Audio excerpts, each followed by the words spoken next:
Alright, so today I am in the beautiful mountains of south central Pennsylvania. I'm with Laz over here, and this guy has some really good stuff on Instagram, so I highly recommend you check him out.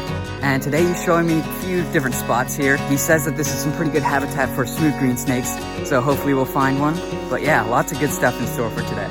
Alright, Laz just flipped our first snake of the day in these rocks right here. Pretty big garter snake. These guys are common, but good to see. He just musked everywhere. So we'll let this guy go without too much trouble, but we're on the board. We started at this power line cut around 7 in the morning, and it was already 80 degrees. Luckily, it was still early enough to find snakes, but this heat could prove problematic later on. It's a red belly. Look at that, beautiful little guy. So these guys obviously get their name from that beautiful red belly. This is one of the nicer ones I've seen. And this is just about as big as they get. One of the smallest species here in Pennsylvania. We weren't having any trouble finding common species, which was a good sign. Just flipped that rock there and found a ringneck snake. Third species for the day. These guys have a beautiful yellow belly, unlike those red bellies. And then as I'm recording this guy, Laz just found another one under a rock over there. So these guys are out. All right, under that rock, I just flipped another red belly. This guy is the black phase. So you can see he's got quite a bit of darker coloration there. Still got the beautiful red belly though. And the more we searched, the more snakes we found. But sadly, we couldn't find anything other than ringnecks, red bellies, and garter snakes. So we moved on to the next spot. All right, so we didn't really see anything at that first spot, as far as targets at least. So now we're heading over to another spot that should have some timber rattlesnakes, maybe copperheads, and maybe even hognose snakes.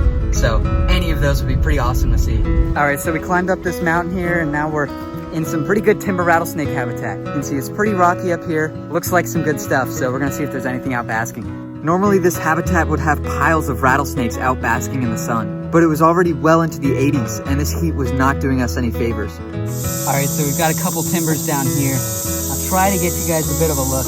You can sort of see a couple scales from one right there, but he's pretty deep down in there, so not a great look. Hopefully we can find some more. It wasn't until we went to a nearby spot with more shade that we began having some luck, starting with some beautiful black phase timber rattlesnakes. All right, so there were two black phase up there, and then right down here, we have this beautiful little copperhead.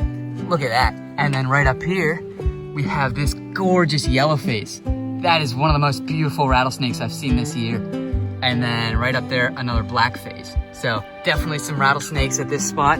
That is awesome. During the hot summer months, gravid female timber rattlesnakes like these bask together in areas known as gestation sites, as they prepare to give birth in late summer. And they are often accompanied by copperheads, which have a similar life history. From there, we continued down the hill, and Laz spotted a good-sized black phase waiting in ambush. All right, here's a closer look at this big black phase. Definitely looks like the biggest rattlesnake of the day, and very dark for this area. This looks a lot like the ones that I was finding up in northern Pennsylvania. Just a beautiful snake, totally content to sit here in the shade, probably waiting for a chipmunk or a mouse to walk by.